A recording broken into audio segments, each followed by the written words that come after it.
दूध वाला। भाई 2 किलो दूध देना। पैसे मैं नकद लूंगा। और हाँ, तुम कौन हो? तुम्हें तो पहले यहाँ कभी नहीं देखा। मैं यहाँ पे नया आया हूँ और ये ऊँटनी का दूध है ना। पागल हो गया क्या? ये भैंस का दूध है। भैंस का दूध नहीं चाहिए हमें, ऊँटनी का दूध चाहिए। बेवकूफ आदमी, खाम खा मेरा टाइम जाया किया।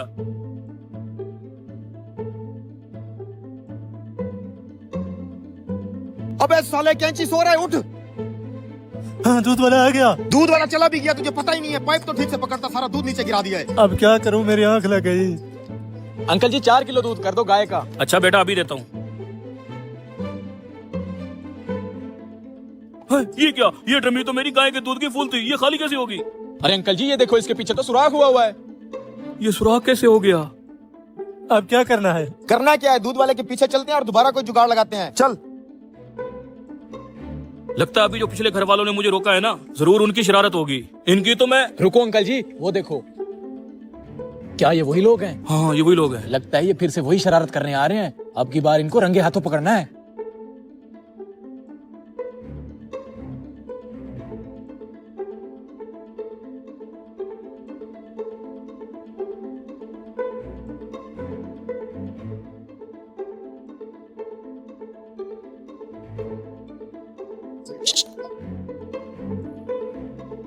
सोलो कमीनों, मेरा दूध चोरी कर रहे थे। रुको, मारो मत इनको। सरदार के पास ले चलते हैं, वो खुद फैसला करेंगे। ले चलो।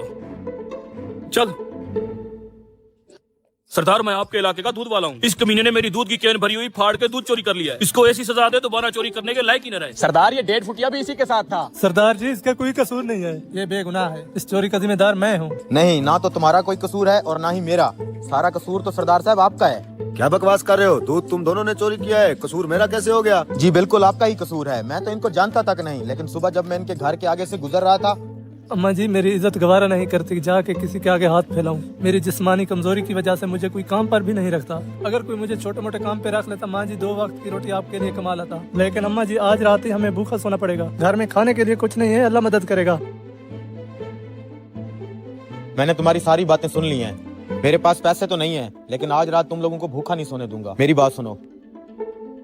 मेरे पास तो कुछ भी नहीं था, इसलिए मैंने इस बेचारे का दूध चुरा के इनका पेट भरने की कोशिश की है। लेकिन आप तो इस इलाके के सरदार हैं। अल्लाह ने आपको कितना वसी रिज़्क दिया हुआ है। सिर्फ फैसले करना या पंचायतें लगाना ही एक सरदार की जिम्मेदारी नहीं होती। आसपास के गरीबों का भी ख्याल रखना चाहिए। यहाँ तो आपके कुत्ते भी शान से दूध पी के सोते हैं, और आपके ही इलाके में ये इंसान भूख से मर रहे थे। सफेद पोश हैं, इसलिए आपसे भीख मांगने नहीं आए। लेकिन एक बात याद रखिएगा, अल्लाह पाक हमसायों के हकूक के बारे में जरूर हम सबसे सवाल करेंगे। शाबाश लड़के, तूने तो मेरी आंखें खोल दी हैं।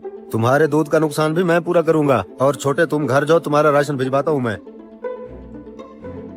शुक्र है मालिक, तूने मुझे इस काबिल बनाया।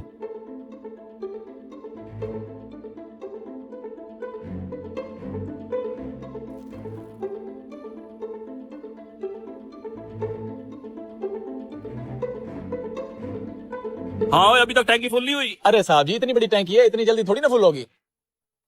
अच्छा मुझे ये बता, टैंकी में पेट्रोल गिरने की आवाज क्यों नहीं आ रही? ऐसे लग रहा है तेरी मशीन जैसे बंद हो। अरे साहब जी, हमारी 1 नंबर मशीन है, शोर नहीं करती। इधर देखे, मीटर चल रहा है।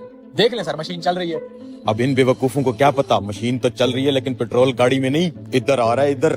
ठीक है, और हाँ खबरदार, अगर मेरे साथ 2 नंबरी करने की कोशिश की तो। अरे साहब जी, ऐसे हम पंप वालों को बदनाम करते हैं, कोई 2 नंबरी नहीं होती। भाई पेट्रोल डाल देना। क्या चाहिए? पेट्रोल? वो भाई ऐसा करो, घूम के ना उस साइड से आ जाओ, आगे वाली मशीन से पेट्रोल डलवा लो। क्यों? उस मशीन से क्यों डलवाऊं? इसी से डाल देना। अरे ये मशीन खराब है भाई, इसकी मरम्मत चल रही है, अगली मशीन पे चले जाओ। अरे यार, भाई साहब पेट्रोल डाल देना। भाईजान, यहाँ पे गाड़ी लगी हुई है, अगली मशीन से डलवा लो। अबे यार, कैसा पेट्रोल पंप है? पीछे वाला कह रहा मशीन खराब है, तुम आगे चले जाओ। अब तुम कह रहे हो और आगे चले जाओ। मैंने पेट्रोल डलवाना ही नहीं है। अरे पिछले वाली मशीन तो क्या, मुझे तो ये वाली मशीन भी खराब लग रही है। इधर दिखा जरा। है ये क्या? अबे इसमें से तो पेट्रोल ही नहीं आ रहा, लेकिन तेरा मीटर तो चल रहा है। मैं भी वही देख रहा हूँ, ये कैसे हो सकता है? अबे ये देख, यहाँ तो पैप भी कटा हुआ है। लगता है इनको पता चल गया, पेट्रोल भी आ गया सारा। कमीने, मैंने कहा भी था मेरे साथ कोई 2 नंबरी मत करना। अरे भाई, मैंने कोई 2 नंबरी नहीं की, मुझे खुद को समझ नहीं आ रही आखिर हुआ कैसे है। किधर है तेरा मैनेजर? मेरे भाई, पहले मुझे देखने दे दो। ये पाइप कैसे कट गया? मुझे पता है, तुम तो मुझे पहले से 2 नंबर लग रहे थे। अभी तेरे मालिक को कहकर तुझे फारिग करवाता हूँ मैं। अरे साहब जी, रुको तो सही। कि इनको दीवार के पार फेंक देता हूँ, रात को जाते हुए ले जाऊंगा। कौन है? साले हरामखोर, मैं आ रहा हूँ तेरे पीछे, देखता हूँ तुझे। अब इस साथ वाले बेचारे का भी दुख बांट लेना चाहिए। मेरी तो दिहाड़ लग गई है। अबे इस मशीन को क्या हुआ भाई? पता नहीं यार, मैं इस डाले में फ्यूल भर रहा था, मशीन चल रही थी, यहाँ फ्यूल नहीं आ रहा था। बाद में देखा ये पाइप कटा हुआ था यार। अरे ये पाइप तुझसे कटा कैसे है? अरे मैंने नहीं काटा यार, पता नहीं कैसे कट गया। मैनेजर साहब, क्या मैंने गलती कर दी आपके पेट्रोल पंप पे आके? भाई साहब हुआ क्या है? आपका मुलाजिम 2 नंबरियां कर रहा है। कैसी 2 नंबरी? आए दिखाता हूँ। ये हुआ कैसे है भाई? ये देखे, मीटर भी चल रहा है, बिल भी बन रहा है, लेकिन मेरी गाड़ी में पेट्रोल किया ही नहीं। क्या कह रहे हैं जोएब? पता नहीं मैनेजर साहब, मैंने जब देखा मशीन का पाइप ही कटा हुआ था। अरे मैनेजर साहब, आप भी तो पेट्रोल पंप पे खर्चा नहीं करते। वही पुराने गले सड़े पाइप हैं, किसी तरह से कट गया होगा। मशीन से तो पेट्रोल निकल गया है, न गाड़ी में न जमीन पे गिरा है। आखिर पेट्रोल गया किधर है? जरूर किसी ने पेट्रोल चुराने की हरकत की है। अबे साले क्यों फेंके मेरे ऊपर केन? अगर मेरा सर फट जाता तो? क्या मतलब, ये केन इसने फेंकी है? इसमें तो पेट्रोल है मैनेजर साहब। इसी ने चुराया मशीन से पेट्रोल। पकड़ो इसको साले चोर।